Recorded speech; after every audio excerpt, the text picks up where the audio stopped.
صاحب آپ سے تھوڑی سی ریکویسٹ ہے کہ شاید آپ کو بھی نہیں پتا کہ آپ کا پروگرام کس قدر کامیابی سے چل رہا ہے. کیبل پر جو لوگ آپ کا پروگرام دیکھتے ہیں، اور میں نے خود اپنی آنکھوں سے کیا ہے کہ بوڑھے خاص طور پر وہ مائیں وہ آپ کو اتنی دعائیں دیتی ہے، آپ کے جو سوالات ہوتے ہیں ان کے جوابات اتنے واضح ہوتے ہیں کہ آپ یقین جانے کہ لوگ آپ کو بہت زیادہ دعائیں دے رہے ہیں. دینے کے بعد میرا ایک سوال ہے کہ قرآن مجید میں جو آتا ہے کہ لا یکلف اللہ نفسا الا وسعها، جی تو اس سے تو ہمیں یہ سارا مسئلہ سمجھ میں آتا ہے کہ اللہ تعالیٰ کسی پر بھی اس کی وسعت سے زیادہ بوجھ نہیں ڈالتا. جی لیکن دوسرے مقام پر قرآن مجید نے ہمیں یہ دعا سکھلائی ہے کہ اے اللہ ہم پر ایسا بوجھ نہ ڈالنا، یعنی اس طرح کما حملتا اللہ جینا من قبلنا، کہ وہ بوجھ نہ ڈالنا جو ہم سے پہلے پر ڈالا، اور اس کے علاوہ مالا طاقت لنا بھی. تو یہ جو لا یکلف ہو اور اس کا یہ جو ہے یہ بظاہر تو تعارض علوم ہوتا ہے، تو اس کے بارے میں مولانا صاحب کیا فرمائیں؟ جی مولانا فرمائیں. ہاں، میرا بھائی پوچھ رہا ہے کہ قرآن مجید میں ایک طرف تو یہ بات آتی ہے لا یکلف اللہ نفسا الا وسعها، کہ آدمی کی جتنی پہنچ ہے اس سے زیادہ اللہ اس پر بوجھ نہیں ڈالتا. دوسری طرف دعا سکھائی ہے ربنا ولا تحملنا ما لا طاقت لنا به، کہ اللہ ہم پر وہ بوجھ نہ ڈالنا جس کی ہم میں طاقت نہیں ہے. تو جب وہ ڈالتا ہی نہیں تو اس دعا کا کیا فائدہ؟ یہ تحصیل حاصل ہے، جو پہلے ہی مقصد حاصل ہے کہ اس نے نہیں ڈالنا ہے، وعدہ کر رہی ہے، تو اب کیا خطرہ ہے کہ وہ طاقت سے زیادہ ڈال دے گا کہ ہم دعائیں کر رہے ہیں؟ یہ سوال ہے اس کا، بڑا اچھا سوال ہے. اصل میں دو قسم کے بوجھ ہیں جو اللہ ڈالتا ہے. ایک بوجھ ہے تشریع میں، دین میں سخت قانون ہوتا، وہ بھی وسعت کے اندر، یہ نہیں کہ طاقت میں نہیں ہوتا مگر تنگی ہوتی ہے. یہودیوں پر حکم لگایا گیا کہ جو کپڑا ناپاک ہو جائے وہ دھونے سے پاک نہیں ہوگا، کاٹنا پڑے گا. ایسے سخت حکم تھے ان کے، وہ سرکش تھے، جوں جوں سوال کرتے گئے حکم سخت ہوتے گئے. ایسے جو ہے نا چیزیں، ان کے بارے میں ہمیں کہا گیا کہ دعا کرو کہ ہم اس طرح کی شرارتیں نہ کریں جیسے انہوں نے موسیٰ علیہ السلام سے کی تھی، اور حکم سخت ہوتے گئے. ربنا ولا تحمل علینا اصرا کما حملت علی الذین من قبلنا. یہ بوجھ تو وہ ہے شریعت کے سخت قوانین کا. یہ تو ان پر اترا، اور اس میں کوئی وسعت سے زائد چیز نہیں ہوتی مگر تنگی ہوتی ہے، حرج ہوتا ہے، مشکل میں پڑ جاتے ہیں لوگ. نہانے کے لیے کہہ دیا ایک 7 مرتبہ نہاؤ گے پانی سے پھر غسل ہوگا، مصیبت میں پڑ جاتے. اب ایک مرتبہ اگر 7 پانی گزار لیا بچ گیا. یہودیوں پر سبت کے دن کتنی سختی ہوئی کہ جمعہ کے دن شام کو سورج غروب ہو جائے، یہ رات بھی اگلا دن بھی کھانا نہیں پکا سکتے، جانوروں کے چارہ نہیں کاٹ سکتے، کوئی کام نہیں کر سکتے، حتیٰ کہ ایندھن اکٹھا کرتے ہوئے ایک آدمی پکڑا گیا، صرف ایندھن اکٹھا کر رہا تھا، کھانا نہیں کر، اس کو بھی سنسار کر دیا گیا. تو سبت کے دن دنیا کا کتنی مصیبت. اب ہمارے لیے کتنا آسان حکم ہے کہ اذان سنو، کاروبار چھوڑ دو، نماز پڑھ کر پھر جا کر کاروبار، صرف گھنٹہ 2 گھنٹہ کی چھٹی، ورنہ جمعے کی چھٹی بھی نہیں قرآن نے کرائی. تو اس لیے جو شرعی سی نا سختیاں، اس کے لیے تو وہ دعا ہے، وسعت سے باہر نہیں مگر تنگی میں ڈالے گی. اس طرح اللہ کی کان کریں وہ بوجھ جو لوگوں کو جکڑے ہوئے تھے بیڑیاں، وہ اس کے لیے تو وہ دعا ربنا ولا تحمل علینا اصرا کما حملت علی الذین من قبلنا. رب کی طرف سے خطرہ نہیں کہ مخافہ، اصل میں یہ دعا ہوتی کہ ہم تمہاری طرف سے ایسی حرکتیں نہ ہو. پورا مضمون یہ ہوتا ہے کہ ہم پھر ویسے حکموں کے لائق ہو جائیں. جیسے سورۃ جو ہے نا آل عمران، اس کے آخر میں ہم دعا پڑھتے ہیں ربنا آتنا من لدنک ربنا وآتنا ما وعدتنا علی رسلک ولا تخزنا یوم انک لا تخلف المیعاد.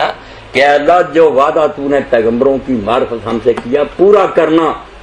حالانکہ آگے کہا کہ تو وعدہ کے خلاف نہیں کرتے. سوچا کرو کہ جب وعدہ کے خلاف نہیں تو ڈر کیوں رہے کہ جو وعدے کی نہیں. اس میں یہ مضمون ہوتا ہے کہ ہم کوئی ایسی حرکتیں نہ کر بیٹھیں کہ جو پیغمبروں کی زبانی ہمیں وعدے ملے اس کے ہم لائق نہ رہیں. اصل میں مقصد یہ ہوتا ہے، ظاہری الفاظ کچھ ہوتے ہیں، پیچھے مضمون کچھ اور ہوتا ہے کہ ہم سے نہ ایسے کام ہو جائیں کہ پھر وہ وعدے جو اس کے ہم لائق ہی نہ رہیں. اس لیے ہمیں بچا کر رکھنا کہ وعدے پورے.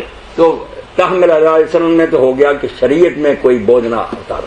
آگے ہے کہ تکوینی طور پر مصیبت، اس میں کوئی طاقتی بات نہیں. ایک آدمی جو ہے اس کو فارغ ہو جاتا، کوئی اندھا ہو جاتا، اس کے اعضاء کٹ جاتے ہیں، یہ اترتی رہتی ہیں. اس میں گناہ گار نہیں ہوتا آدمی. اور وسعت والی بات ہے دین کے بارے میں کہ دین کے بارے میں جب حساب ہم لیں گے اتنا ہی لیں گے جتنے اس کے بس میں. مگر ظاہری تکلیفیں جو ہیں یہ تو آ جاتی.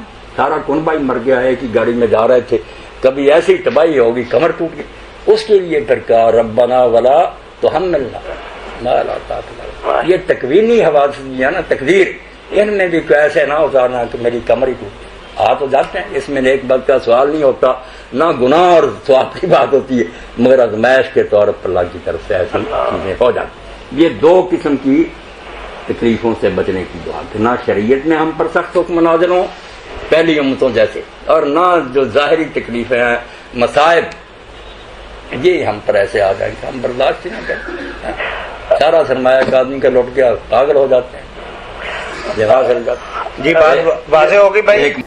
پھر اس نے کہا قرآن مجید میں آتا کہ اگر تو شک میں ہے، لفظ حضور کے لیے واحد کا کہ اگر تو شک میں ہے اس چیز کے بارے میں جو ہم نے بتائی تو یہ اہل کتاب سے پوچھ لے۔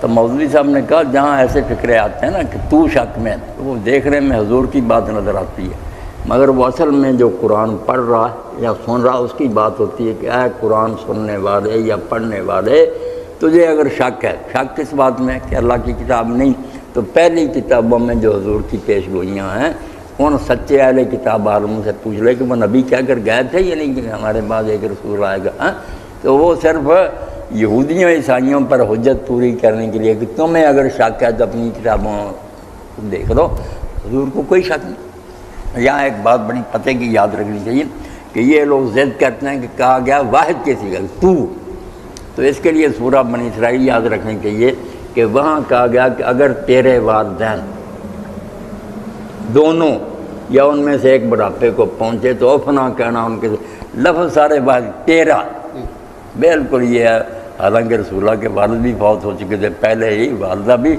یا ہر ایک کو ماننے پڑے گا کہ مراد دوسرے لوگ ہیں، ورنہ حضور علیہ السلام کے والدہ تو سخت موضوع لفظ واحد کے تیرا والد یا والدہ یہ دونوں، تو اسے پتہ چلا کہ ہر وقت حضور ہی مراد نہیں ہوتے، ہر قرآن کو پڑھنے والا اور سننے والا مراد ہوتا۔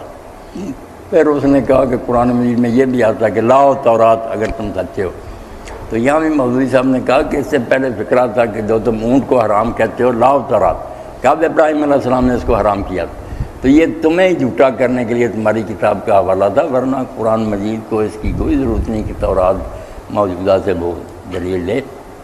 تو یہ اس کے سوالوں کے جواب تھے کہ اسلام جو ہے نا اس کے بارے میں یہ سمجھنا کوئی نئی بات حضور لے کر آئے، اگر مسلمان سمجھیں کی بیوقوفی ہے۔ یہود نصارہ اعتراض کریں کہ جب پہلے نبیوں کا دین تھا یہ کیا نیا آ گیا، نیا نہیں کہنا چاہیے، یہ کہو کہ تم نے گم کر دیا تھا وہی دین جو ہے حضور نے آ کر اس کی تجدید کی، دوبارہ اصل شکل میں تمہیں پیش کیا۔ جیسے یہ حضور کے آنے پر کیا کہتے ہو، اپنے گناہ اور گرم جوڑ کو دیکھو، کیوں کتابوں کو بدلا تھا،